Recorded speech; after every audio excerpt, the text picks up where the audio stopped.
Hey everybody, Tony Mejia here for Playbook Experts, playbooksports.com, pb.buzz/TM. For those of you who want to follow my work and grab my picks and get all free plays are also available on that page. I'm going to be recapping what happened in the NBA on an eventful weekend in the association. And the biggest news is Oklahoma City ascending to the #1 spot in the Western Conference. The Young Guns got it done on Sunday night, beating the Phoenix Suns in a roller coaster of a ride.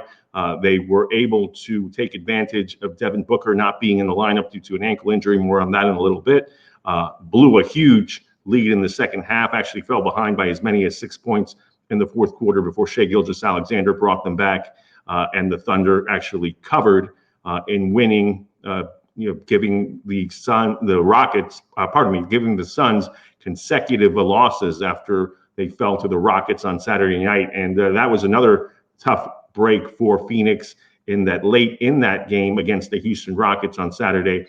Booker was visibly injured, really spraining his ankle and going straight to the locker room. He may play at some point this week coming up. There is no structural damage, but unfortunately they missed him against OKC. Suns trying to stay out of the play-in, and now that they have Bradley Beal back, they should move forward if Booker is able to stay healthy. Another tough injury was New York's Jalen Brunson being hurt very early in the game at Cleveland on Sunday night.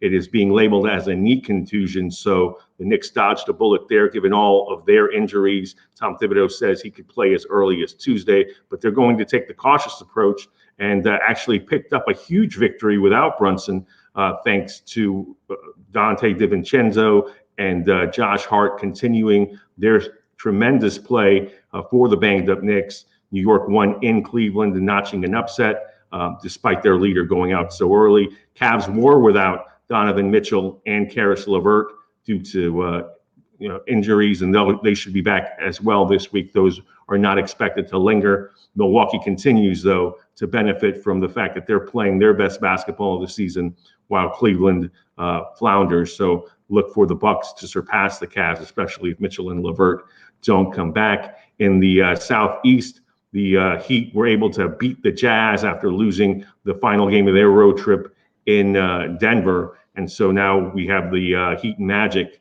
neck and neck in the Southeast. Atlanta lost a couple of games to Brooklyn without Trae Young. So the Hawks not only have no chance at winning the Southeast, but they may not even make the top 10 in the East. Brooklyn certainly helped its cause of trying to get into that play-in round. So in the Atlantic, we had Philadelphia defeating Dallas in a big game on Sunday afternoon. Tyrese Maxey and Tobias Harris both played well. Maxey hurt his head a little bit late in that second half and then ended up finishing the game, so he should be fine. Sixers are another team that can't afford any more injuries. Boston Celtics, though, class of the Eastern Conference, absolute destruction over the Golden State Warriors, beat them by over 50, dominated that game. The Warriors came out with the strategy of leaving Jaylen Brown open and daring him to shoot, and that didn't work out well. Brown led the Celtics in scoring, and both he and Jason Tatum were out of the game by mid-third quarter because Joe Mazzulla opted to rest them and not embarrass Golden State further. The Warriors were without Brandon Podziemski, the rookie, who is their spark plug. Stephen Curry was questionable in that game, ended up playing, but not playing well. He is dealing with a little bit of a knee issue that you need to be concerned with as they continue their road trip. The Lakers got the 40,000 point mark eclipsed from LeBron James, and he continues to play great, but they were unable to defeat Denver in a Saturday night pick'em. The Nuggets were without Kentavious Caldwell-Pope, but Michael Porter Jr. had one of the best games anybody has had this season, perfect from the field, and was the deciding factor in that very exciting game. Nuggets continue to climb the Western Conference ladder, and Minnesota is actually dipping. So while Oklahoma City is now #1, Minnesota slipping back towards the pack as Denver ascends and potentially could be the #2 seed. All those teams very tightly packed as the top 3 in the Western Conference, but the Timberwolves were really victimized by the Los Angeles Clippers on Sunday afternoon. They struggled down the stretch. They played one of their better defensive games, but also were awful on the offensive end, indecisive down the stretch, ended up losing a 1-point game where neither team ended up eclipsing 90 points. So the Clippers, big road win. Paul George is back. They're also trying to make their move at this point. The Sacramento Kings are without De'Aaron Fox. We'll see if he plays on a Sunday night.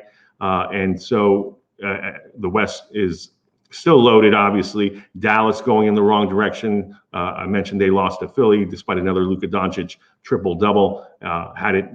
Considering that they defeated Toronto earlier in the week. Had that not happened, they'd be on an even bigger losing skid, losing in Indiana and losing to Cleveland earlier in the week on that Max Strus buzzer beater. So Mavs headed in the wrong direction. And at this point, the Western Conference is so tightly packed that you really can't afford a losing streak, or you'll end up in the play-in. Right now, the Clippers are playing well and leading the Pacific Division. The Northwest is as tightly packed as it can be. And in the Southwest, it's the New Orleans Pelicans looking to get healthy and get everybody together. Jose Alvarado completed his suspension. Zion Williamson has played in the last few games. Brandon Ingram's playing great. So the Southwest is New Orleans to lose. In the Central, in the East, it's Milwaukee and Cleveland neck and neck. But it looks like the Bucks, trending in the right direction, could wind up stealing that division after languishing through inconsistency and the coaching changes.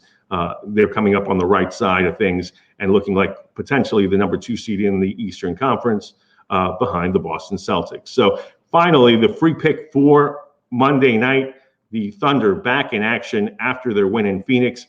They're at Crypto.com Arena to face the Lakers, and we're going to ride a player prop, and it's Shaigilgeousalexander, second in the MVP odds to Nikola Jokic. I don't see Jokic losing the MVP, especially if the Nuggets end up first or second in the Western Conference, but Shai certainly making a run. He averages over 31 points a game. Most of the betting markets have his Gilgeous-Alexander's point total at 30.5, which is a number that he's eclipsed in 8 of the last 9 games, including the win over the Suns on Sunday night.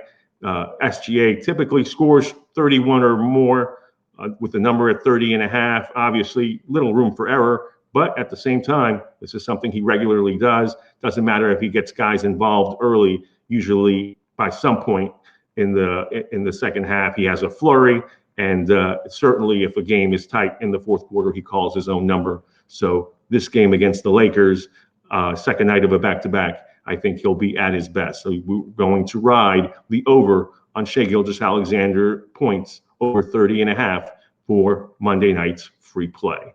And that's been your NBA recap. It's going to be another exciting week in the association as parity has hit. There really is no favorite outside of the Boston Celtics, who continue to dominate.